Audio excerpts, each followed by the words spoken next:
की तस्वीर की बात करें, तस्वीर आज की संसदीय दल की बैठक से जो सामने आई, वाकई में तस्वीरें बड़ी दिलचस्प है। और देवेंद्र, मैं इसलिए कह रही हूँ तस्वीरें दिलचस्प है, इसमें मोदी मोदी के नारे लगाने वाले केवल भारतीय जनता पार्टी के सांसद नहीं है, इसमें एनडीए के सांसद भी शामिल हैं। इसका मतलब ये साफ है कि उनके नजरिए में, उनके दृष्टिकोण में प्रधानमंत्री नरेंद्र मोदी सर्वोपरि हैं। बिल्कुल मीनाक्षी, इसमें आपको मैं एक दिलचस्प चीज़ बताऊं कि इन चुनावी राज्यों के नतीजे के बाद जो सहयोगी दल के सांसद हैं उनके नज़रिए में एक बार फिर से ये पूरा भरोसा हो गया है कि 2024 में क्या होने वाला है। उनमें से कुछ सहयोगी दल के सांसदों ने ये कहा कि हिमाचल और कर्नाटक के बाद, खासतौर पे कर्नाटक के बाद हमें डर हो गया था और अपोजिशन जिस प्रकार से एक नैरेटिव बनाने की कोशिश कर रहा था, एक परसेप्शन क्रिएट करने की कोशिश कर रहा था, उसके बाद हमें डर लग रहा था कि क्या कोई गंभीर चुनौती मिलने जा रही है। अब हमें ये भरोसा हो गया कि प्रधानमंत्री नरेंद्र मोदी के नाम के आगे अपोजिशन कहीं नहीं टिकता। ये बाकायदा बता रहे थे सहयोगी दल के सांसद, और उससे आप समझ सकती हैं कि उनके अंदर भी कितनी बड़ी खुशी, कितना बड़ा सुकून है। वो बाकायदा ये बोलते हैं, उनसे पूछिए आप कि 2024 कैसा रहेगा, तारे मोदी जी के आगे क्या रहना है, सब कुछ ठीक रहेगा। तो ये भरोसा देना सबसे बड़ी चीज़ हो जाती है कि कैंडिडेट को पता है, सहयोगी दल को पता है, सांसदों को पता है, कार्यकर्ताओं को पता है कि उनके पास जीत का मंत्र क्या है, और उसी की झलक देखने को मिल रही है। वो कहते हैं क्यों पड़े चक्कर में, कोई नहीं है टक्कर में। आपकी बातें कुछ उसी तरफ इशारा करती है। जरा सुन लेते हैं आज किस तरीके से मोदी मोदी के नारे लगे हैं।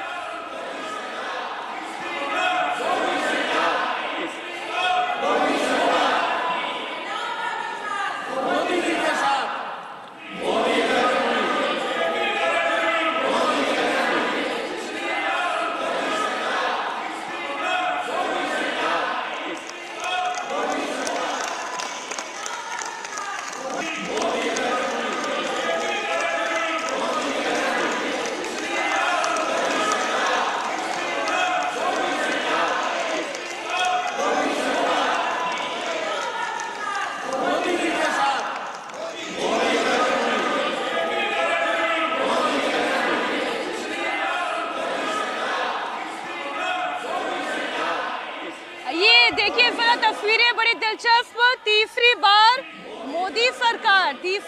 मोदी सरकार। और जब बात आई गारंटी की, तो गारंटी भी किसकी गारंटी? मोदी की गारंटी। बिल्कुल मीनाक्षी, और आगे 2024 तक आप यही शब्द बार बार सुनने वाली हैं, यही नैरेटिव बार बार सुनने वाली हैं। और इसमें बहुत आक्रामक तरीके से न सिर्फ बीजेपी बल्कि एनडीए के जो सहयोगी घटक दल हैं वो भी उसी रूप में आगे बढ़ने वाले हैं, और ग्राउंड तक ये आपको शब्द सुनाई देगा। जैसे होता है कि हर चुनाव में एक ना एक नैरेटिव बनता है मीनाक्षी, इस बार के 2024 के चुनाव का नैरेटिव यही बनने वाला है, और वहाँ पर फिर जो असली लड़ाई होगी वो इसी नैरेटिव के इर्द गिर्द होने वाली है। तो 2024 के लिए प्रधानमंत्री मोदी की गारंटी है, और ये गारंटी जीत की गारंटी है। और वही इस वक्त तस्वीरें आप देख रहे हैं, हौसले बुलंदी पर हैं, बीजेपी के भी, सहयोगी दलों के भी, और मोदी के नारे लग रहे हैं। लेकिन एक तरफ जहां पर बीजेपी के हौसलों की हमने बात की, वहीं दूसरी तरफ बात अब विरोधी दल की भी करनी चाहिए, और खास तौर पर बात होनी चाहिए कांग्रेस की, जिनके लिए आज का दिन तेलंगाना के लिहाज से बड़ा महत्वपूर्ण है। एक राज्य जहां पर कांग्रेस पार्टी ने जीत हासिल की, वहां पर आज मुख्यमंत्री पद का शपथ ग्रहण समारोह है। आइए तस्वीरें हम आपको वहां की भी दिखाते हैं। रेवंत रेड्डी तेलंगाना के नए मुख्यमंत्री होंगे, और शानदार जीत कांग्रेस पार्टी ने तेलंगाना में हासिल की है, इसमें कोई दो राय नहीं। 3 राज्यों में मिली करारी हार का आत्ममंथन अपनी तरफ एक जगह, लेकिन आज का दिन कांग्रेस पार्टी के लिए इस लिहाज से आप उत्साहवर्धक कह सकते हैं कि आज रेवंत रेड्डी सीएम पद की शपथ लेने वाले हैं। उनके साथ साथ 11 मंत्रियों को भी पद और गोपनीयता की शपथ दिलवाई जाएगी। शपथ ग्रहण समारोह 1:04 पर हैदराबाद के एलबी स्टेडियम में होगा, और तेलंगाना में अपनी पहली सरकार की ताजपोशी के लिए कांग्रेस अध्यक्ष मल्लिकार्जुन खड़गे के अलावा सोनिया गांधी मौजूद रहेंगी, राहुल गांधी की मौजूदगी वहां पर रहेगी। साथ ही इस दौरान इंडिया अलायंस के नेता भी यहां पर दिखाई देंगे। टीएमसी नेता डेरेक ओब्रायन के अलावा सुप्रिया सुले, कनिमोई, डी राजा, उमर अब्दुल्ला जैसे नेता भी शपथ ग्रहण समारोह में शामिल होने वाले हैं। तो आप इस तरीके से कह सकते हैं इंडिया अलायंस का ये शक्ति प्रदर्शन है, लेकिन अगर वाकई में शक्ति प्रदर्शन है तो बहुत सारे चेहरे इसमें और शामिल होने चाहिए थे।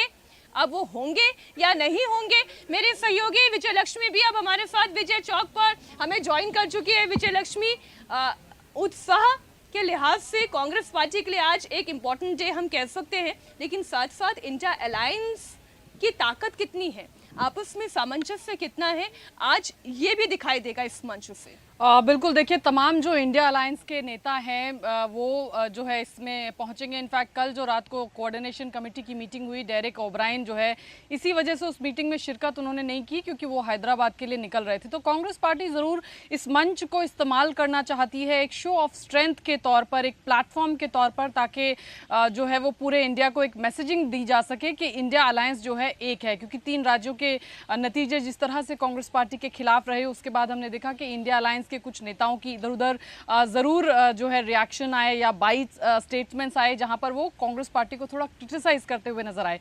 अभी फारूक अब्दुल्ला से मैं पार्लियामेंट से क्योंकि बाहर आ रही हूं तो उनसे मैंने बात की और मैंने उनसे पूछा कि क्या इंडिया अलायंस इंटैक्ट रहेगा, तो उन्होंने कहा कि बिल्कुल इंटैक्ट रहेगा। क्या आप खुदा हैं जो कह रही हैं कि इंटैक्ट नहीं रहेगा? तो ज़रूर फारूक अब्दुल्ला साहब ने कहा कि पूरा इंडिया अलायंस जो है इकट्ठा होकर 2024 का चुनाव लड़ेगा। और जो बात उन्होंने कही कि जो चिंता या कंसर्न का इशू है इंडिया अलायंस के लिए वो ईवीएम्स हैं, तो हम देख रहे हैं कि एक के बाद एक जो इंडिया अलायंस के नेता हैं वो ईवीएम्स की बात करते हुए नजर आ रहे हैं।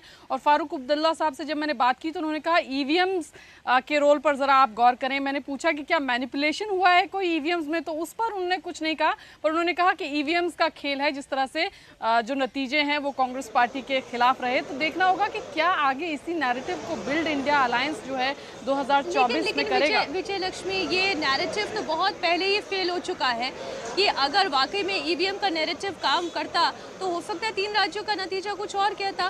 फिर तेलंगाना में भी कांग्रेस पार्टी क्यों जीती, या अगर हम ये कहें कि महाराष्ट्र में भी जो पहले विपक्षी दल की सरकार बन गई थी वो कैसे बन पाती।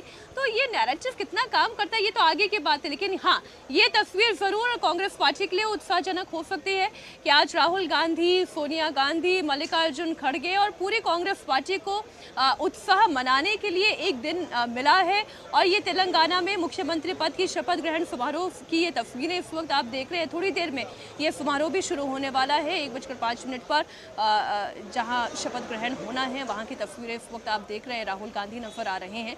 तो विजय लक्ष्मी, ये ईवीएम का नैरेटिव लेकर कब तक कांग्रेस पार्टी या इंडिया अलायंस के सहयोगी दल चलेंगे, चाहे दिग्विजय सिंह हो या अभी आपने फारूक अब्दुल्ला का जिक्र किया। अभी तो मौका है कि जीत का जश्न मनाएं और मौका है इंडिया अलायंस को मजबूत करें। बिल्कुल, देखिए ये मुझे लगता है कि विपक्ष को शायद उनको पता नहीं क्या थ्योरी उसमें लग रही है, क्योंकि बड़े बड़े नेता जो हैं वो इस बात की ओर इशारा कर रहे हैं। लेकिन फिर जब यहाँ पर आप आ जाते हैं तो शायद कहीं जिस आत्ममंथन या आत्मचिंतन की बात बार बार की जाती है उससे आप भटक जाते हैं। तो देखना होगा कि क्या कांग्रेस के नेता या सेंट्रल लीडरशिप कांग्रेस की, क्योंकि उसको जस्टिफिकेशन कर पाना बड़ा मुश्किल हो जाता है जब आप 4 राज्यों में से एक राज्य में जीत जाते हैं और बाकी 3 राज्यों में आप हार जाते हैं। तो कुछ नेता खुलकर आते हैं जो ईवीएम पर ठीकरा फोड़ते हैं, कुछ नेता कहते हैं कि हमारा संगठन जो है ग्राउंड पर मजबूत नहीं था, आत्मचिंतन की ज़रूरत है। तो देखना होगा, अभी मीटिंग्स का दौर चलेगा। 9 तारीख को राजस्थान को लेकर के मीटिंग बुलाई गई है दिल्ली में कांग्रेस के नेतृत्व द्वारा, जिसमें पूरा मंथन होगा कि राजस्थान में क्या हुआ। और ऐसे हर स्टेट की जो है मीटिंग कांग्रेस का शीर्ष नेतृत्व दिल्ली में करेगा, जिसमें थ्रेडबेयर डिस्कशन कांग्रेस पार्टी इसी बात पर करेगी कि क्या इन राज्यों में गलत हुआ, क्यों कांग्रेस पार्टी इन राज्यों में चुनाव हारी। क्योंकि कांग्रेस पार्टी छत्तीसगढ़ में तो बिल्कुल आश्वस्त थी कि वो चुनाव जीतेंगे। अब ईवीएम पर ही इन मीटिंग्स के बाद ठीकरा कांग्रेस पार्टी फोड़ेगी या किसी आत्मचिंतन की ओर आगे बढ़ेगी, देखना रहेगा आने वाला टाइम में। आपने देखिए फारूक अब्दुल्ला का जिक्र किया और आप इंडिया अलायंस की बात कर रहे हैं। उमर अब्दुल्ला नतीजों वाले दिन ही ये कह रहे थे कि अगर 5-7 सीटें कुछ दे देते सहयोगी दलों को तो क्या हो जाता। ये मैसेजिंग ही तो थी कि आप इंडिया अलायंस को इंटैक्ट रखना चाह रहे हैं। फारूक अब्दुल्ला आपसे भले ही पूछे कि आप क्या खुदा हैं, लेकिन भाई खुदाई नजर भी तो आनी चाहिए। इंडिया अलायंस इंटैक्ट दिखाई देगी, इंटैक्ट लड़ेगी, तभी तो जीतेगी। बिल्कुल मीनाक्षी, देखिए और ये मुझे लगता है कि कांग्रेस पार्टी को थोड़ा लार्ज हार्टेडनेस इसमें दिखानी पड़ेगी, क्योंकि एकमात्र national political party Congress party है 2024 के लोकसभा के चुनाव के मद्देनजर अगर आप देखें, और pan India presence Congress party का ही है, चाहे वो पूर्वोत्तर के राज्य हों या दक्षिण भारत के राज्य हैं। ऐसे में कांग्रेस पार्टी ही जो है वो विरोधाभासी एक तरीके से उस पर दिखेगी खड़ी हुई तमाम राज्यों में। तो कांग्रेस से एक्सपेक्ट करते हैं तमाम रीजनल जो पॉलिटिकल पार्टी पार्टीज हैं कि थोड़ा लार्ज हार्टेडनेस दिखाए, थोड़ा सेक्रीफाइस करे, थोड़ा दे कांग्रेस पार्टी, लेकिन ये विधानसभा के चुनाव में कांग्रेस पार्टी ने वो लार्ज हार्टेडनेस नहीं दिखाई। हालांकि अब कांग्रेस के तमाम नेता मानते हैं कि गलती हुई और एक लार्जर गोल के लिए एक 2024 के पर्सपेक्टिव के लिहाज से कांग्रेस पार्टी को कुछ सीटें मध्य प्रदेश में अगर समाजवादी पार्टी मांग रही थी तो दे देनी चाहिए थी। और फिर जिस तरह की बयानबाजी चुनाव के बीच में हुई वो भी बहुत अच्छी नहीं थी। जिस तरह से अखिलेश वखिलेश कह करके अखिलेश यादव को पुकारा गया और फिर अखिलेश यादव की तरफ से तंज कांग्रेस पार्टी की तरफ कसे गए, तो ये एक नैरेटिव बिल्डिंग में जब एक तरफ तो आप कोशिश करें कि 2024 में सबको ले आएं, शो ऑफ स्ट्रेंथ आप तो तेलंगाना की ओथ सेरेमनी में कर रहे हैं, और वहीं अगर विधानसभा के चुनाव हैं क्योंकि आपको लग रहा था कि आप बेहद अच्छा वहां करने जा रहे हैं और एक एक सीट आपके लिए कीमती है, आपको लगता है कि 200% हमारे उम्मीदवार जीतने वाले हैं तो हम क्यों समाजवादी पार्टी को दे दें। तो ऐसे में जो है वो कहीं ना कहीं रीजनल पार्टीज को जरूर लगेगा कि सेल्फिश कांग्रेस पार्टी हो रही है और उस लार्जर गोल को जो है वो सैक्रिफाइस कर रही है, बजाय कि लार्जर गोल के हित में कोई सैक्रिफाइस किया जाए, लार्जर गोल के विरोध में एक तरीके से कांग्रेस पार्टी जो है काम करी है। ऐसा रीजनल अलायंसेस ने फील किया होगा, शायद तभी इस तरह की बयानबाजी हमने तमाम नेताओं के द्वारा देखी। अच्छा, एक और सवाल विजय लक्ष्मी, क्या आज आप जैसे करिए शो ऑफ स्ट्रेंथ है, तो क्या बाकी और इंडिया अलायंस के दल के नेता भी यहाँ पर दिखाई देंगे? अब समाजवादी पार्टी के नेता होंगे या नहीं होंगे, क्योंकि जिस तरीके के पिछले बयानात थे उसके बाद तो ये नामुमकिन सा दिखाई देता है। या हम लालू यादव की बात कर लें, नीतीश कुमार की बात कर लें, या शरद पवार, ये नजर आएंगे इस मंच पर? देखिए, कांग्रेस ने इनविटेशन तो तमाम लोगों को दिया है। मुझे लगता नहीं कि ममता बनर्जी या तमाम लोग, क्योंकि डेरेक ओब्रायन टीएमसी की तरफ से गए हैं, बड़े नेताओं में वहाँ पर अभी तक मुझे पता नहीं कि कौन कौन बड़े चेहरे वहाँ पर पहुँचे हैं, लेकिन कांग्रेस की तरफ से इंडिया अलायंस के तमाम जो बड़े नेता हैं, जो मुख्यमंत्री हैं या बड़े चेहरा हैं या पार्टी के जो अध्यक्ष हैं, उनको न्योता भेजा गया है। और ये विधानसभा चुनावों के बाद एक ज़रूर एक कांग्रेस पार्टी के लिए भी ये देखने वाली बात रहेगी कि कौन कौन नेता वहाँ पर शपथ ग्रहण समारोह में पहुंचते हैं, क्योंकि उससे भी तय होगा कि आगे कांग्रेस पार्टी की डगर कितनी आसान और कितनी मुश्किल होने वाली है, क्योंकि न्योते तो तमाम राजनीतिक दलों को कांग्रेस पार्टी की तरफ से दिए गए हैं। अब दो तस्वीरें, माफ कीजिएगा रोक रहा हूँ, कि उसमें मसला ये नहीं है कि आपके फोटो आप में कौन कौन मैच कर रहा है एक साथ हाथ लेके, क्योंकि आप 2019 में भी किया, 2014 में किया।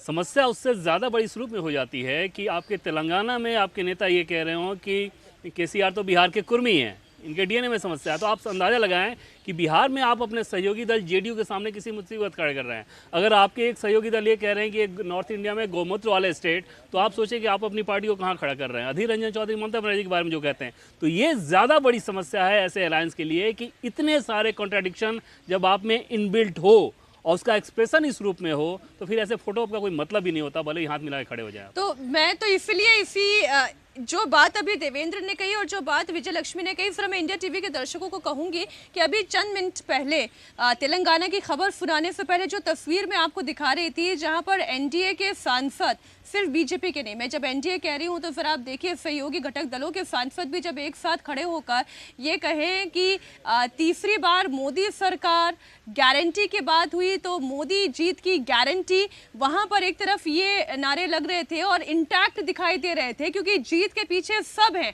मोदी के पीछे एनडीए दिखाई दे रहा है। तो वहीं दूसरी तरफ इंडिया अलायंस की तस्वीर है जहां पर न्योता सभी सहयोगी दलों को भेज दिया गया है, लेकिन कितने मंच पर दिखाई देंगे, कितने एकजुट दिखाई देंगे, और जिन कॉन्ट्राडिक्शन की बात अभी हमारे सहयोगी ने कही वो कॉन्ट्राडिक्शन साफ दिखाई दे रहे हैं। और यही सबसे बड़ा चैलेंज है इस वक्त पूरे इंडिया अलायंस के लिए विजय लक्ष्मी, इन कॉन्ट्राडिक्शंस को कैसे पाट पाएगी कांग्रेस। और large heartedness I am sure कि कांग्रेस पार्टी को दिखाना होगा, लेकिन बाकियों को भी तो उस मंच पर आना होगा। देखिए, ये कॉन्ट्रडिक्शंस तो 2004 में या यूपीए की आप बात कर लें तो डीएमके था, और डीएमके दक्षिण भारत की जो राजनीति है वहाँ पर एंटी ब्राह्मणिकल मूवमेंट चला। वो 1901-2 के दौरान वहाँ पर एंटी ब्राह्मणिकल मूवमेंट चला। सनातन को किस तरह से दक्षिण भारत और ख़ासतौर से तमिलनाडु में देखा जाता है वो हम सबको पता है। एसआरएम मूवमेंट चला, सेल्फ रिस्पेक्ट मूवमेंट चला। तो दक्षिण भारत में डीएमके क्योंकि यूपीए का भी हिस्सा था और कांग्रेस पार्टी को लगता है कि यही इन्हीं, और यूपीए में भी ये लोग हिस्से थे, ये तमाम तमाम विरोधाभास, अगर आइडियोलॉजिकल विरोधाभास की अगर आप बात करें तो ये तब भी एग्जिस्ट करते थे, लेकिन फिर भी एक बुके बना करके यूनाइटेड प्रोग्रेसिव अलायंस ने 10 साल इस देश में सरकार चलाई। जब ये बात आप कांग्रेसियों से कहते हैं या कांग्रेस के नेताओं से कहते हैं तो कहते हैं कि हमने एक बुके बनाया था, तब भी बड़ी वेरीड आइडियोलॉजी वाले लोगों को हम साथ लेकर आए थे। अब यहाँ पर देखना होगा, क्योंकि दक्षिण भारत की राजनीति अलग तरीके से चलती है, उत्तर भारत की राजनीति अलग तरीके से चलती है। जिस तरह से सनातन को उत्तर भारत में परसीव किया जाता है, दक्षिण भारत में और खासतौर से तमिलनाडु में उस तरह से नहीं देखा जाता है। तो यही कांग्रेस पार्टी का सबसे बड़ा चैलेंज होगा। और अभी कांग्रेस पार्टी को लगता है कि क्योंकि केंद्र से भारतीय जनता पार्टी को हटाना है और ये जो लक्ष्य है ये तमाम राजनीतिक दलों का है, तमाम रीजनल पॉलिटिकल पार्टीज का है, और इस लक्ष्य के लिए वो सबको एक अम्ब्रेला के नीचे लाने में कामयाब होंगी।